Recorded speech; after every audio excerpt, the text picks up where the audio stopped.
The rain had ceased several hours before, yet the sand still felt dense. Along the highway that extended beyond Roswell, the darkness of night pressed down heavily, interrupted only by the occasional flicker of a failing streetlight or the faint buzz of a telephone wire. In this damp, moonless quiet, Sheriff James Brower stopped his truck near mile marker 42, responding to a call from a nearby rancher who reported something had fallen from the sky. James was not a man given to imagination. As a Pacific War veteran, he had witnessed too much to put stock in ghost tales or little green men. However, what he discovered that morning on the 5th of July, year 1947, on the desolate Foster property, unsettled even his toughened nerves. The wreckage spread over approximately 200 meters. Among the debris were fragments of material unlike anything James had encountered, thin, metallic, weightless, yet unbendable and impossible to tear. In the sand lay a burnt circle, charred like coal, no wider than 12 meters. The rancher, Mike Travers, a man in his 60s with skin weathered by sun, stood back with arms tightly crossed, reluctant to approach the site again. There was a noise, he rasped, a screeching like metal being shredded underwater. Then silence. But something's not right out there. Within a few hours, men in uniform arrived, though not from the regular army. They wore no badges or name tags. They took pictures, measured distances, and collected every piece of debris. James was instructed to stay behind the fence line. He said nothing. Not yet. By the next evening, the narrative was already changing. The Roswell Daily Record published that the military had found a flying disc, but retracted the story within 24 hours, insisting it was just a weather balloon. However, James was certain about what he witnessed, and it was far from a balloon. It carried a weight, not physical, but something more intangible. Then, 3 days after the first report, Mike Travers disappeared. The sheriff was the last person to see him. They briefly talked outside the courthouse, where Mike mentioned he planned to go to Capitan to stay with a cousin. Yet he never arrived. No luggage was packed, no evidence of a struggle. His truck was parked in the driveway, the key still left in the ignition. The front door stood unlocked, with 2 cups of cold coffee resting on the table. It was not only Mike who vanished. A waitress named Emma Weiss, working the early morning shift at Clark's Diner, reportedly served coffee to 2 unidentified men in dark coats, talking about containment 2 nights after the crash. She failed to appear for her shift. Her brother filed a missing persons report 1 week later. Her house showed no signs of disturbance. Her dog remained unfed, and her car was still parked outside. Even more perplexing were the papers uncovered in the county archive. James, growing increasingly uneasy about the strange findings, started keeping his own journal, carefully typed on a royal typewriter and concealed beneath a floorboard in his office.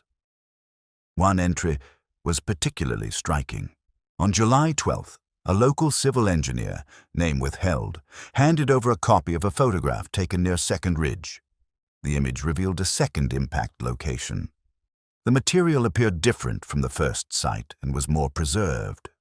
Observed, it were signs of heat warping and a sunken surface similar to a blast crater. The civilian was instructed not to return and warned that he could be charged with trespassing on a federal site. The engineer has since refused to discuss the matter, stating he witnessed too much. No such location was ever officially confirmed. There were no subsequent reports about it in the media. However, a faded blueprint of the region, acquired years later from a retired draftsman, displayed something unusual, a section marked off as Industrial Reserve Z3. When James inquired about this at a county meeting, the atmosphere turned tense. Councilman Henry fixed him with a stare for a full 10 seconds before replying, "That label has been discontinued. Nothing exists there now." Yet clearly, something had existed. In early August, a former communications technician, Daniel Lunt, came back from his assignment in Alamogordo. He and James had served together. One evening over beers, Daniel finally spoke up. "We picked up signals that week," he murmured, barely above a whisper. "Not radio waves, not Morse code, pulses, rhythmic, repeating but in no known language. Then, static. I reported it up the chain, and they told me to act like I heard nothing." 3 days after, my boss, Major Gregory, disappeared. Officially transferred, they claimed. Yet by midnight, his office was completely emptied.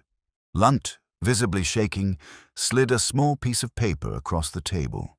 It contained a handwritten transcription fragment saying, 47, see object stationary, continuous signal, repetitive structure observed, possible operator detected inside, priority red. By mid-August, James felt the silence close in around him. Mail deliveries arrived late or showed signs of tampering. During phone calls, clicks echoed faintly in the background. His appeal for a formal inquiry into Trevor's vanishing was rejected, citing lack of evidence.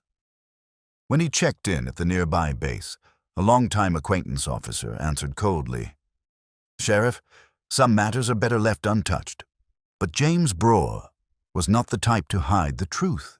He began holding secretive meetings with other veterans, mostly former personnel stationed near Roswell or involved in logistics during the July transfer operations. From these encounters, a different story started to emerge. It was not just a single object, but two. The second, better preserved, had been transported under cover of darkness, escorted not by military forces, but by contractors working for a company unfamiliar to the men. Their vehicles displayed no insignia, their personnel held no official rank, and they were accompanied by scientists wearing civilian clothes, speaking in sharp northern accents. That autumn, rumors began circulating about unusual fatalities, heart failures among young men, sudden illnesses affecting those who had come into contact with the debris. A farmhand from Dexter, who had briefly stored one metallic fragment in his barn before handing it over, was discovered collapsed in a field. The autopsy gave no clear cause. Meanwhile, a teenager who had observed the removal of a crate from the foster location experienced seizures for the first time in his life. The local physician shrugged it off as mere coincidence. By October, James's collection of notes had expanded from a simple drawer into a secured filing cabinet. He had comprehensive lists of names, carefully cross-referenced by dates and places. There was a hand-drawn map showing the crash site alongside a second rumored location near the ridge. Included were sketches of the metallic substance, along with copies of newspaper articles and missing persons flyers. Yet the thing that troubled him the most was the final photograph taken by Mike Travers, retrieved from his camera, which had been abandoned in the barn. The image depicted a man standing at the edge of the wreckage, his silhouette blurred but unmistakably tall, far taller than usual, and thin, with arms unnaturally long, slightly bent outward as if unfamiliar with his own body. Behind him, partly covered by sand, lay a sphere no wider than 2 meters, cracked open in parts. Through the fracture, something dark, shiny, and uneven shimmered in the camera's flash. The negative vanished from the archives only 1 week after being logged as evidence. After that, James Brower ceased documenting entirely. His final note, dated October 19th, was brief. "They are not finished." The wind that swept across the vast plains of New Mexico in November of 1947 arrived colder than usual. It moaned softly over the scrublands, whistling through shattered window panes on the outskirts of Roswell, resonating like voices that refused to fade away. By that time, the town had shifted, subtly, yet unmistakably. The atmosphere felt heavier. People spoke in hushed tones. Frequent glances over shoulders hinted at unspoken fears hanging over the streets. In the early days of November, inside an abandoned grain warehouse west of the Chavez County boundary, a secret meeting took place late at night without warning. The lights kept dim. Present were two former Air Force engineers, a retired geologist who had been part of the Alamogordo test site, and a man known only as Reeves.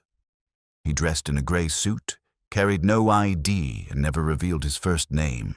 They conversed quietly over folded maps and copies of reports. Reeves presented a file titled Transit Report, July 9th. It detailed a convoy departing Roswell under military guard, but rerouted 80 kilometers east from the planned path. The shipment was described merely as organic volatile, non-native, E-class. Reeves remained silent at first, allowing others to study the document. One engineer, Stephen Garrison, nervously lit a cigarette. He had managed radar stations in the desert that summer. His voice stayed calm, though his eyes avoided meeting anyone's gaze. We detected an object descending. The initial blip appeared approximately 200 kilometers away. Its speed was too slow to be a meteor. Then it disappeared. Moments later, it reappeared much closer, almost as if it had skipped across the atmosphere. "What do you mean by skipped?" the geologist inquired. Garrison hesitated before replying. "Like it landed briefly and then took off again." What followed was an account of a second event that had not been made public. On the morning of July 8th, a separate crash location was reported near Pine Ridge, a barren area where the terrain opened into gentle hills. A patrol team was sent out, but when they arrived, the area had already been secured. Not by military forces, but by a private security group wearing black jackets, driving unmarked vehicles, and answering to no recognized authority. The geologist, Paul Richter, had been brought in weeks later to investigate the ground. Officially, he was told to evaluate damage caused by supposed ordnance malfunction. However, upon arrival, what he discovered contradicted that explanation. "There were scorch marks," he explained, "but no impact crater, no debris field. Instead, there were impressions.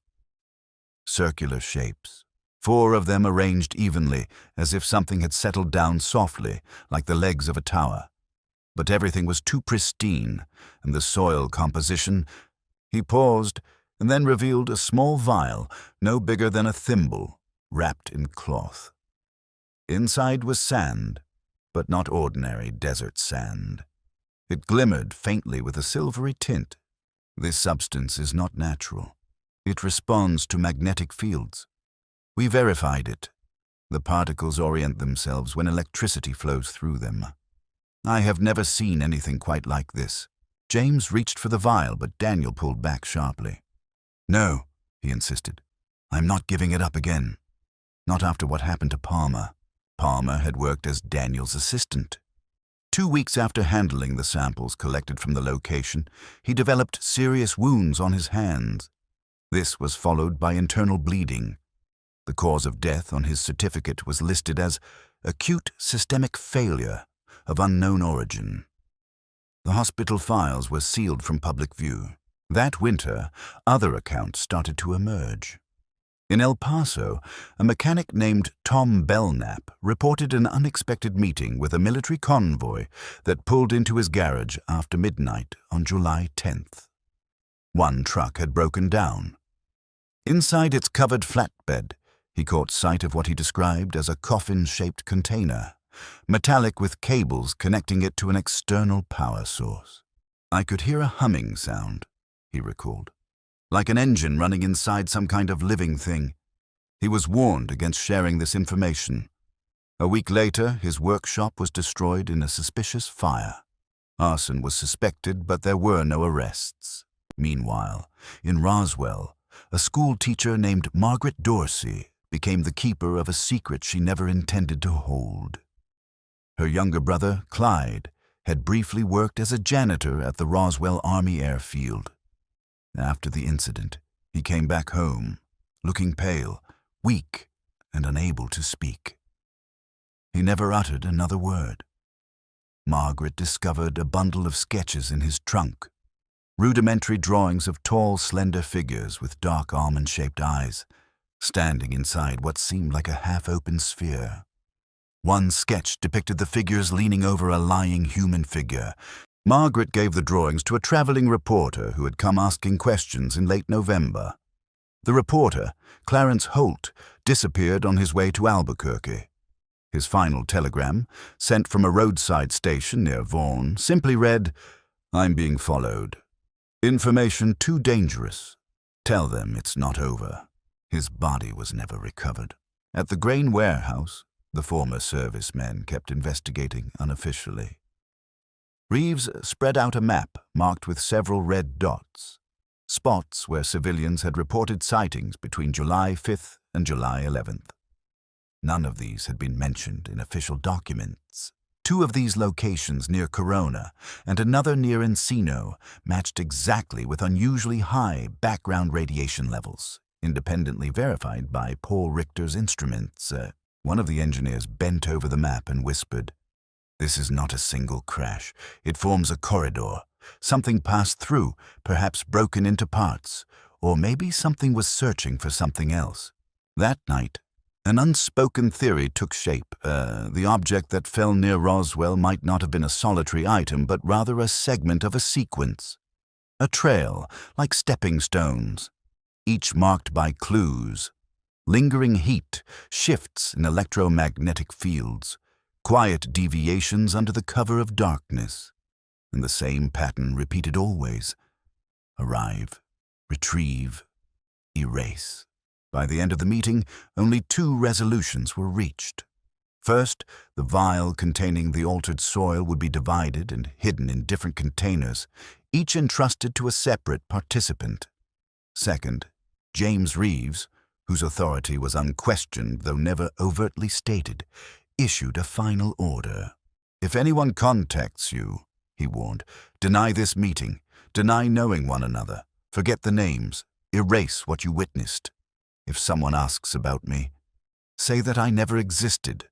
By dawn, the warehouse was completely cleared. That very week, local radio station KBRL picked up a short-wave signal during a routine frequency sweep. It lasted simply 18 seconds. Analysts later concluded the transmission was not of human origin. A linguist from Albuquerque who tried to decode the modulation pattern vanished in late December. His research was seized by unknown agents claiming to be from a Federal Broadcast Safety Division.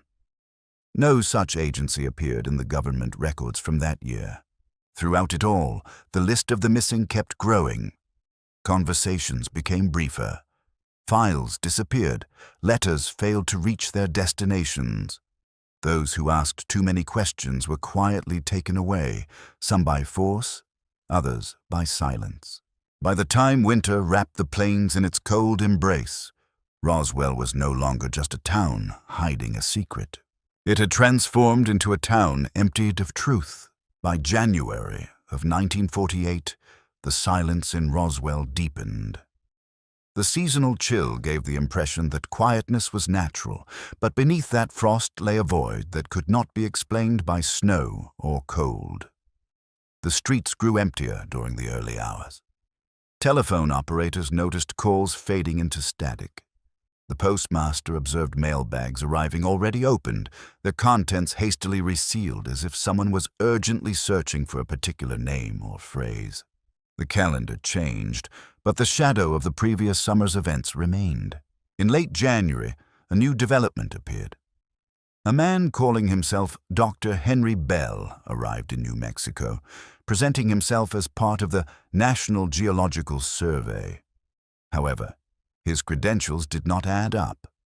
The university he claimed to represent, Darnell Polytechnic, had shut down during the Depression. Yet he carried genuine government forms signed by real Department of Interior officials. No one dared to question him for long. James started journeying between small communities near the original crash location, not directly in Roswell, but further north toward Vaughan and Corona. He pretended to be a researcher collecting seismic data, Yet his real mission involved speaking with witnesses from July of the previous year. One such person was a shepherd named Miguel Alcaraz, who had been tending his sheep on federally managed grazing lands on July 6th. At first, Miguel's story seemed ordinary. A sharp crack in the sky, a brief flash of white light, followed by silence. However, Miguel maintained a notebook containing rough symbols he had carefully copied from a fragment he claimed was lodged inside a rock. He had hidden this fragment within a hollow space in the wall of his adobe shelter. After James obtained the piece, he quickly reached out to a man named Charles Lyman in Alamogordo, a former physicist experienced in radar-related materials. Lyman examined the fragment and determined, due to its surface diffraction patterns, that it had been created with a manufacturing method far beyond the technology of any known mill or foundry at that time. Though the fragment looked metallic, it was soft to touch and felt weightless when held. When exposed to heat, it preserved its exact shape perfectly. The surface was inscribed nearly at a microscopic scale, with markings that did not resemble either letters or numbers. Lyman referred to these as programmatic runes, not a traditional form of language, but rather instructions intended for interpretation by a machine. This evidence was never handed over to the authorities. Several weeks later, both James and Lyman disappeared. James's vehicle was discovered abandoned in a canyon near Carrizoso. His bag was inside the car, but the fragment was missing. Lyman's house had been completely cleared out. Even the wallpaper had been torn off. The mysteries only grew deeper. Meanwhile, back in Roswell, two employees at the local funeral home, Matthew Cole and his helper, Emma Fritz, began to quietly share a story that had troubled them for months. In July of the previous year, they had been summoned late at night by staff from the airbase. There was an urgent, unrecorded request for several child-sized coffins, tightly sealed. No names were mentioned, and there are no official records of any deaths that would explain such a request at that time. Driven by curiosity, Fritz later asked one of the military drivers what had happened. The man looked pale, unshaven, and smelled faintly of ether. He whispered, "We are burying something. That doesn't belong to us." By the month of February, murmurs reached the ears of Emma Prentice, a nurse at St. Mary's Medical Center in Albuquerque. She had cared for a patient transported from the Eastern Plains, a man whose skin showed burns that seemed to flicker beneath the surface, like light trapped inside. The man spoke in cryptic phrases, mentioning doors in the desert and the corridor of fire. Before Emma could alert the county health authorities about this unusual case, military personnel intervened, classified the situation, and transferred him elsewhere. The following day, Emma was placed on indefinite leave. Others who came near the affair began to experience troubles as well. Mike Reeve, a former Army intelligence officer previously stationed in Roswell, was discovered dead in his apartment during March. Signs of distress were evident. His fingernails were torn and there were deep scratches along the walls, indications of terror or something more sinister. A solitary piece of paper was attached to his mirror, bearing the words, "They see through time." His death was officially declared a suicide, although his family strongly contested this conclusion. Around the same period, an anonymous parcel was delivered to the El Paso Sentinel newsroom. Inside, there was a reel of 16mm film accompanied by a handwritten note simply stating, "Projection, Room 3." When the footage was later reviewed under strict supervision, it depicted aerial reconnaissance photos taken on July 10th, 1947, over a region approximately 25 kilometers east of Roswell. The terrain was charred in an exact geometric design not caused by flames or any impact. The scorched patterns created arcs and concentric circles, as if something had rotated or emitted energy in a controlled manner. The footage also captured shadowy figures moving around the edges, clad in pale environmental suits. These suits did not correspond to any recognized military uniform from that period. The newspaper chose not to release the footage. 48 hours later, their projectionist vanished while on his way home. His car was discovered overturned on a remote dirt path with no signs of injury. Shortly thereafter, the film disappeared from the evidence archive. In the month of April, a band of university students from Santa Fe, driven by rumors, embarked on an unauthorized expedition to the old crash site. They did not encounter wreckage or debris, but a profound silence instead.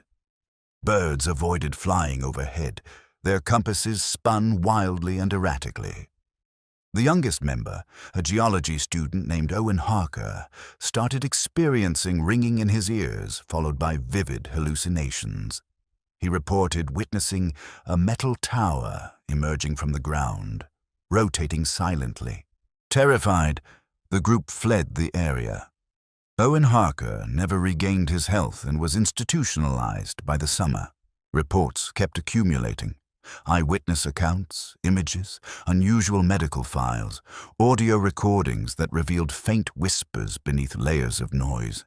Yet whenever evidence emerged, it vanished just as fast. People started speaking less, even behind closed doors. The fear did not arise from knowing what had occurred, but from the certainty that someone else was aware and was listening.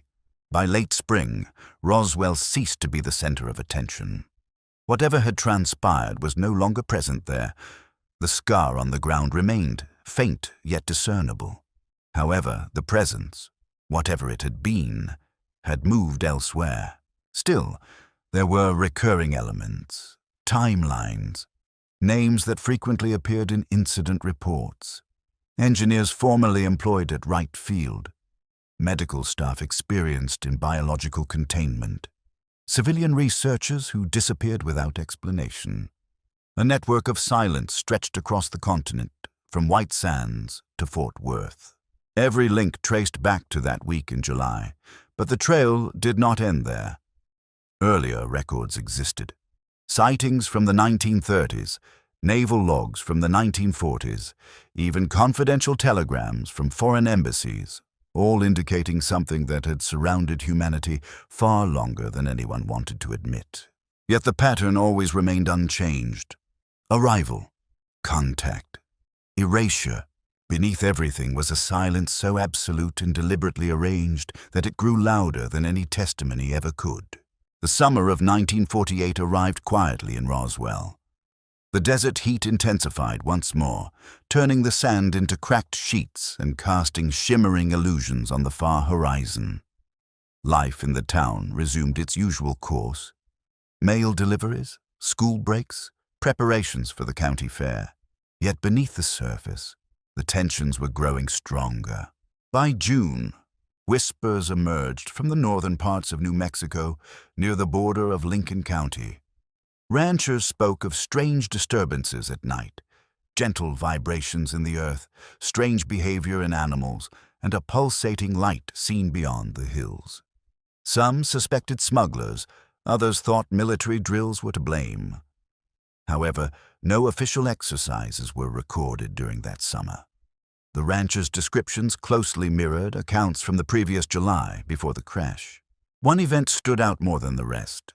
On the night of June 14th at the deserted mining site known as Carrara's Hollow, 3 surveyors working for a regional water authority disappeared without any clue. Their last known position was right outside the main tunnel entrance. A 4th man named Thomas Brandt came back alone, disheveled, bearing bruises, and partially blind in one eye. His report was short, fragmented, and interrupted by moments the doctors called involuntary stillness. Times when he gazed blankly, as if hearing something no one else could. When asked, James described a hum, not a noise, but a sensation deep in his bones, followed by the sight of impossible angles floating in the air. He insisted that the light twisted unnaturally, that space itself folded, and his co-workers were drawn into it as if they were fish being pulled out of a pond. Federal workers sealed the shaft within 1 day, citing geological instability. The site was declared off-limits for a safety evaluation. No remains were ever recovered. In early July, an anonymous letter arrived in Las Cruces, addressed to the editor of a small local paper. It contained coordinates, a name, Avery V. Croft, and a single pencil-written line. Second impact never recovered. The coordinates led to a patch of scrubland southeast of Capitan.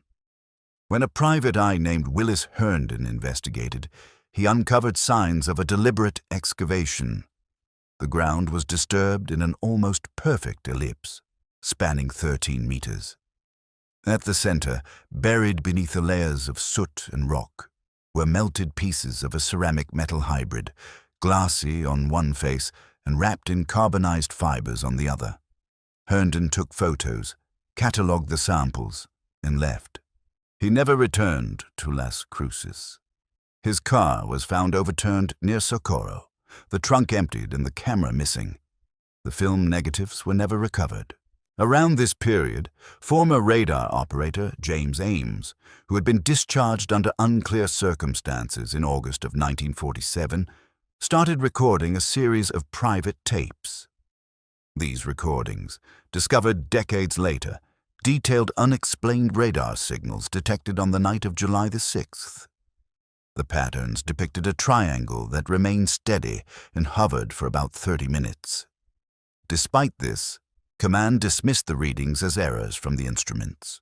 However, James also observed something unusual, a sudden surge in frequency shift just before the signals disappeared. The signal was strong enough to distort standard calibration dials by more than 30%, powerful enough to damage the system. His tone in the recordings became increasingly agitated with every session. On the final tape, dated August 1st, he insisted the signals were not mechanical but observers, adding that one of them didn't leave. These claims were ignored or ridiculed until roughly a month later, when James was found at home with his eyes bleached white and electrical burns on both hands, as though he had grasped a live electrical wire. Yet no wire was discovered. At the same time, private aviation reports took a strange turn. A pilot named Mike Pierce, operating a mail flight from Fort Sumner to Hobbs, documented a close encounter on July 9th. At 2300 hours, his aircraft suddenly stalled midair, all instruments failing. For 6 minutes, he drifted without power as a glowing sphere matched the speed and altitude of his right wingtip. There was no physical structure visible and no sound emitted. When power was restored, the sphere disappeared instantly. Upon touching down, James was pulled aside by military officers and told not to file any reports. He obeyed, but confided in a close friend, Harold Vess, who operated a ham radio. Vess began monitoring unusual signals on emergency frequencies, correlating times with documented flight irregularities. Eventually, he identified a recurring sequence, pulses occurring every 7.5 seconds, arranged in groups of 4. Experts in Morse code failed to decode it. The pattern did not correspond to any known language or cipher. By midsummer, Vess's radio tower was struck by lightning despite clear skies, destroying his equipment. He moved away, and the mysterious pattern never appeared again. Around this period, the name Croft came back into focus. Army records showed Avery V. Croft as a technical advisor for Project Hermes, an early post-war missile program. However, Croft had been dismissed without honors in early 1946, amid rumors of disciplinary issues. Then in July 1947, he resurfaced listed as a consultant liaison in internal documents related to containment protocols at Roswell Army Airfield. He belonged neither fully to the military nor to civilian staff, but occupied a middle ground. In the autumn of 1948, leaked documents brought by a former adjutant from Los Alamos mentioned Croft under the codename Spectre. Marginal notes described him as a non-aligned asset with third-party authorization. James Croft's duties, according to the documents, included post-recovery sterilization and conducting neurological interface tests. These phrases were unfamiliar in official procedures of that era. The medical staff mentioned alongside him Dr. Isaac Nivens and Lieutenant Lyle Forrester. Both died several months after in separate vehicular accidents. Their personal records were seized. The sole individual who left a record, Chief Medical Warrant Officer Joseph Caro, kept a journal which was encoded but decrypted only years later. It contained alarming content: drawings of elongated skulls with unnatural proportions, references to biological samples stored under refrigeration, and, most unsettling, autopsy illustrations of anatomy unknown to science. In Caro's last note, he stated, "They were not killed by the crash. They were already dying upon arrival. Their vehicle was essentially a coffin, but we opened it regardless." Several weeks after, Caro suffered a severe mental breakdown and was committed. Nonetheless, even while witnesses were silenced and evidence vanished, new clues emerged. In late August, a farm worker near Dexter uncovered an object buried by a dry riverbed, a disc roughly the size of a human hand, feeling cold and emitting a faint hum. He brought it to the sheriff, but by the following morning the sheriff's office was ransacked with furniture upturned and the disc missing. The farm worker was discovered weeks later near Clovis, wandering naked and mute. His tongue had been removed. These incidents were not random occurrences. They formed a carefully crafted, relentless web. Within this web were names, locations, bits of metal, and memories, all leading to a single conclusion. Whatever fell in the desert near Roswell had not been destroyed. It had been recovered, and someone, not the military, not the government, was deciding who would bear this secret knowledge and who would remain in the dark. Autumn arrived in New Mexico with a false sense of peace. The desert breezes calmed, and the nights stretched into a profound stillness. The skies cleared to a gleaming, smooth shade that made the stars feel unnervingly close. Yet beneath this vast openness, an unseen tension grew. A weight not visible or named but palpable. In the bones, in the silence between unasked questions. By September of 1948, a new character appeared amid the hidden reports and silenced statements. Dr. Alton R. Keene, formerly with the Army Medical Corps. Although officially retired, Keene was quietly working as a consultant for a company called Reliant Materials, a firm without a physical office, no public employee records, and only a mailing address connected to a post office box in Alamogordo. Reliant was not listed in any business records before July of 1947.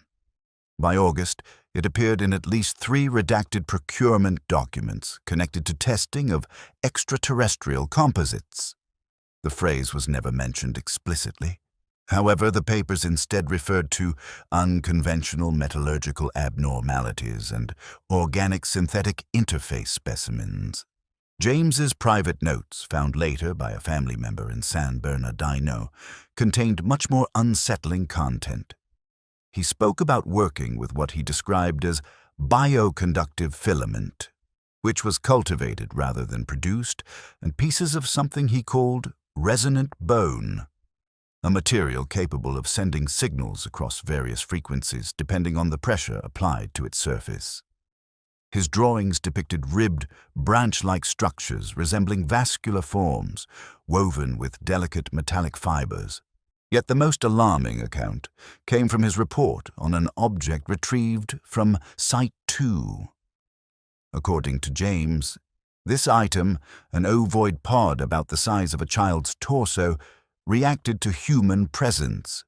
Its surface became warm when touched. When several people approached, it pulsed in a steady rhythm. One technician named Mike Sims insisted he heard whispers when standing nearby for extended times. Tragically, Sims passed away 10 days later due to a severe cerebral hemorrhage. James ceased recording entries after the 10th of October. That very month, Reliant Materials was quietly merged into a much larger firm called Meriden Instruments, which itself was dissolved before the end of the year. No known assets were ever transferred. James vanished without a trace from that moment onward. This cycle of vanishing, diversion, and silence repeated with unsettling regularity. Every witness and piece of concrete evidence was met with layers of skepticism and overwhelming bureaucratic obstacles. However, in the winter of 1948, a small breakthrough emerged in this relentless process. Bennett Ray, a former civil engineer recently fired from a subcontractor position at Los Alamos, sent a package to a newspaper office in Wichita. The shipment included field sketches, topographic maps, and carbon copies of field reports describing an anomalous energy gradient detected in a grid sector northwest of Roswell. This gradient corresponded to terrain where previous digs had been sealed and buried. More disturbing were subsequent notes mentioning frequent auditory hallucinations experienced by the survey team, navigation devices failing within the area, and disorientation resembling mild temporal displacement. The term was odd because temporal displacement held no official definition in engineering circles at that period. However, its mention quietly grabbed the interest of scholars in Chicago and Boston who, in separate studies, had noticed microtime irregularities within high-voltage testing rooms during early experiments with particle accelerators. These observations never appeared in public scientific publications. One of the researchers, Dr. Hugo Matheson, disappeared in December. His final letter suggested a convergence point, something neither ours nor theirs, but existing in between. At the same time in Roswell, the silence grew heavier. Residents reported unmarked vehicles moving through the outskirts after dark, driving without headlights, their tires leaving deep symmetrical tracks in the sand. One local woman, Dolores Franks, woke up one night to a humming sound coming from beneath her floor. Her house was located 20 miles from any electrical facility. When she checked, she discovered a blackened circular depression in her yard, with soil melted into a glassy surface. The following morning, men dressed in dark overalls appeared. They claimed to be from the state utility department. They asked no questions, confiscated the entire area of soil, and departed. James shared her account just once with a neighbor's cousin who worked in Las Vegas and was known for recording everything. That recording was aired a single time on an underground radio station in Taos before the signal disappeared. The broadcaster, named Mike, was arrested on unrelated charges 3 days after. No copies of the recording have ever surfaced. A new wave of tension also gripped the military. A declassified memorandum dated November 9th noted growing dissatisfaction among lower-ranking airmen at Roswell Army Airfield. There were murmurs about something alive in cold storage, referring to a recovered entity or object still operating in unknown ways. One technician reported faint breathing near the sealed containment chamber. Others experienced shared, recurring dreams featuring a desert, a dark star falling from the sky, and a voice behind the sun. In reaction, Command implemented what was called the Quietive Protocol, a covert staff reorganization presented as routine leave rotations. Personnel showing signs of cognitive disruption were sent away without a return date. None ever came back. One airman, Corporal James Weller, tried to sneak out a photograph, an X-ray showing what he described as the unrecovered occupant. The picture revealed a slender, elongated skull with 2 main cranial chambers, along with what seemed to be embedded coils running along the spinal column. James was stopped before boarding a train bound for Kansas. The image was never released to the media, but many years later, a hand-drawn replica appeared in an anonymous document titled The Fourth Corridor. This manuscript also included accounts of 2 incidents that had never been reported elsewhere. One concerned a blackout at the Sandia test site after an attempt to reactivate a recovered fragment. The other, much more disturbing, involved the death of a linguist assigned to decipher patterns carved onto an alloy surface. According to the text, the linguist inscribed strange glyphs on the walls of his room before leaping from a sixth-floor window. The symbols matched no recognized language and have remained undeciphered ever since. By December of 1948, two facts had become evident to those tracking the clues. First, the object that crashed in Roswell was not a solitary item. It belonged to something larger, a system, a process, or maybe a sequence of signals. Second, what had been recovered from the crash was not just a physical artifact. It was influencing those who approached it, not through radiation or contamination, but through something more delicate. Thought, dream, memory. Roswell had turned into a place of silence, not because there was nothing more to uncover, but because too many had uncovered far too much. The desert revealed its secret once already, and it was far from done. By the beginning of January 1949, Roswell could no longer rest. Life carried on. Teachers arrived at school each morning. Shops opened their doors, and the courthouse echoed with its daily chimes, but a deep unease had settled into the very earth. It was not exactly fear. Not anymore. It was something older than fear. A profound awareness, an understanding too heavy to voice aloud. At the edges of the official story, hidden within half-burned records and altered death certificates, a final layer started to emerge. A web of last testimonies, phantom memos, and hushed names. Not everyone had vanished. A few chose to remain, slipping into obscurity rather than attract the attention of the shadowy powers, controlling the sealed hangars and unidentified men with blank badges. One of those was Corporal Lowell Givens, once part of the logistics team at Walker Field. In mid-February, during the cover of a winter storm, he met a retired radio technician, Dennis Calloway, in Klein's Corners. Givens spoke only once, for less than 30 minutes, and then handed over a single envelope. Inside were 2 black and white photos and a note written in light pencil. They took what they believed was debris. But it was not debris. It was a door. The photographs, long faded over time, revealed a curved formation embedded in solid rock, something like an arch or a gateway, too small for a person to pass through. The surface glowed oddly, even in black and white. Inscriptions followed its curve that did not resemble any known tool markings of that era. The second image showed a technician wearing a glove lined with lead reaching out to it. His hand was only a few inches away. That picture was the final moment anyone saw that technician, Private First Class Roland Brewer.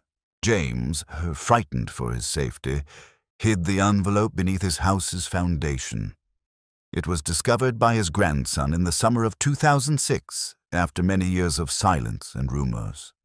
However, by then every individual named in the papers had either disappeared or been declared deceased.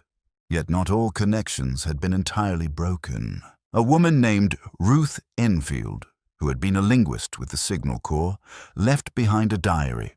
It was encrypted and hard to confirm, but matched so many facts that ignoring it would be impossible. Her last entries talked about a task she worked on at Fort Hood in late 1948 called Project Novus, supposedly a decoding mission. The symbols assigned to her were unlike any human language. They are impressions, she noted. Not handwritten, not even engraved, as if they emerged from the surface itself, like thoughts imprinted on metal. James reported that under dim lighting, the symbols seemed to change. One symbol, resembling an open spiral, caused dizziness when observed for more than a few seconds. Another glyph, shaped like a sharp eye, appeared in the dreams of 3 different analysts within the same week. 2 quit their jobs. 1 ended his life. The diary concludes with a phrase repeated 7 times across the final page. They are not messages. They are instructions. In a remote part of Colorado, an elderly mechanic named Saul Darnell passed away from a heart attack in March of 1949. He was cremated within one day, with no autopsy performed. Darnell had previously worked at Wright Field, in the same hangar where materials from Roswell were transferred in July of 1947. Before he died, he told a neighbor something peculiar, that he had witnessed a sphere that bled. He described a semi-transparent orb filled with a thick, oil-like liquid that responded to touch. He said that when it was lit, vein-like structures appeared inside it, similar to a circulatory system. He mentioned it emitted a low hum, not audible aloud, but perceived inside the head. He was instructed to forget what he had seen, but he never could. By springtime, files labeled irrelevant or mistakenly stored began disappearing from regional archives. Microfilms were scratched, boxes vanished, names were removed from indexes. The operation, whatever it had become, was no longer about containment. It had shifted to erasure. And as always, erasure only deepened the intrigue. One last document, known simply as the Prescott Memo, emerged from a university archive in Illinois. It had been incorrectly filed under meteorological phenomena. It contained no names or specific places, only a typewritten summary describing an incident consistent with atmospheric entry, followed by adaptive trajectory deviation.